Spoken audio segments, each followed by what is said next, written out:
மணப்பெண்ணின் பிரத்யேகமான திருமணம் விவாஹா தி சென்னை சில்க்ஸ்.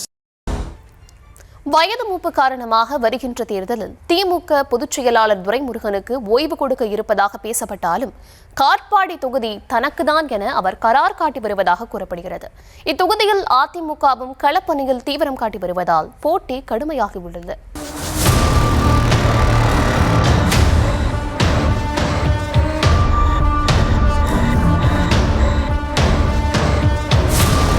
வட தமிழ்நாட்டின் முக்கியமான தொகுதியான காட்பாடியில் விவசாயம்தான் முக்கிய தொழிலாக இருக்கிறது. நட்சத்திர தொகுதியான காட்பாடியில் வருகிற தேர்தலிலும் கடும் போட்டி இருக்கும் என கணிக்கப்படுகிறது. 8 முறை எம்எல்ஏவாக இருந்தாலும் திமுகவின் முக்கிய நபராக தலைமைக்கு மிக நெருக்கமானவராக இருந்தாலும் தொகுதி மக்களுக்கு பெரிய அளவில் திட்டங்களை அமைச்சர் துரைமுருகன் கொண்டு வரவில்லை என்ற விமர்சனம் முன்வைக்கப்படுகிறது. குறிப்பாக காட்பாடி ரயில் நிலையம் முதல் விருதம்பட்டு பாலாறு பாலம் வரை நிலவும் கடும் போக்குவரத்து நெரிசலை சரி செய்ய மேம்பாலம் அமைக்கவில்லை, சேர்க்காட்டில் கொண்டு வரப்பட்ட அரசு மருத்துவமனையில் போதிய மருத்துவர்கள் இல்லை உள்ளிட்ட குற்றச்சாட்டுக்களை முன்வைத்து துரைமுருகனுக்கு எதிர்ப்பு கிளம்பி வருகிறது.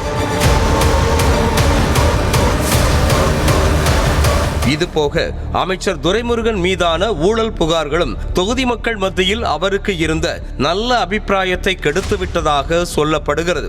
மணல் கொள்ளை புகாரில் சிக்கியது, அமலாக்கத்துறை ரெய்டில் மாட்டியது மாதிரியான புகார்களை தொகுதி மக்கள் ரசிக்கவில்லை என சொல்லப்படுகிறது.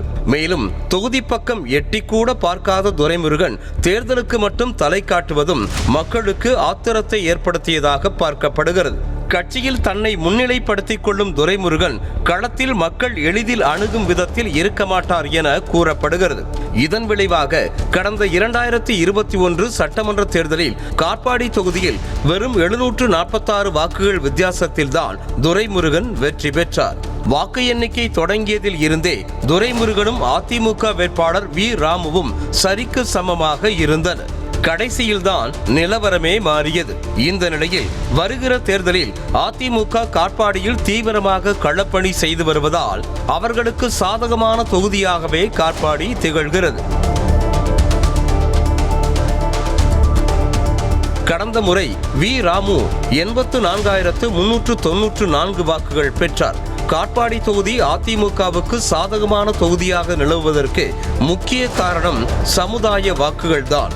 தொகுதியில் நடைபெறும் சுப துக்க நிகழ்வுகளுக்கு நேரடியாக சென்று தனது இருப்பை வலுவாக பதிவு செய்திருக்கிறார் அதிமுகவின் வி ராமு. காட்பாடி தொகுதியில் வன்னியர்கள், நாயுடு, முதலியார், பட்டியலினத்தவர்கள் கணிசமாக வசிக்கின்றனர். தொகுதியில் பெரும்பான்மையாக வன்னியர்கள் தான் இருக்கிறார்கள் என்பதால் துரைமுருகனுக்கு என தனி வாக்கு வங்கி இருக்கிறது. இதுபோக காட்பாடியில் ஆந்திரா, தமிழகம் எல்லையில் வசிக்கும் தெலுங்கு பேசக்கூடிய நாயுடு சமூகத்தினர் இருப்பதாலும் அதிமுகவின் வி ராமுவுக்கு ஆதரவு இருக்கிறது. இந்த நிலையில் வயது மூப்பு காரணமாக துரைமுருகன் போட்டியிட வாய்ப்பு இல்லை என சொல்லப்பட்ட நிலையில் என்ன ஆனாலும் காட்பாடி தனக்குத்தான் என கடந்த வாரம் நிகழ்ந்த மக்கள் சந்திப்பு நிகழ்ச்சியில் பேசினார் துரைமுருகன். இதன் மூலம் மீண்டும் துரைமுருகன் போட்டியிடுவது உறுதியாக இருக்கிறது. காட்பாடி திமுகவில் துரைமுருகனை தவிர அடையாளம் சொல்லக்கூடிய அளவுக்கு வேறு தலைவர்கள் இல்லை என்பது குறிப்பிடத்தக்கது.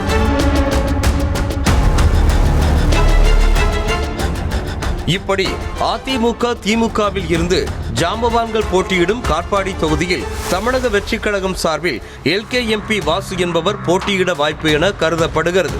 அதிமுகவில் இருந்து விலகி தாவேகாவில் இணைந்த LKMP வாசு சொந்த கட்சிக்காரர்களுக்கே பரிச்சயம் இல்லாத முகமாகத்தான் இருப்பதாக சொல்லப்படுகிறது.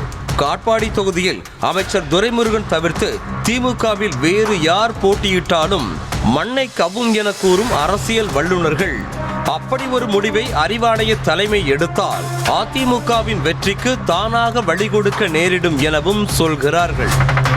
மணப்பெண்ணின் பிரத்யேகமான திருமணம் விவாஹா தி சென்னை சில்க்ஸ்.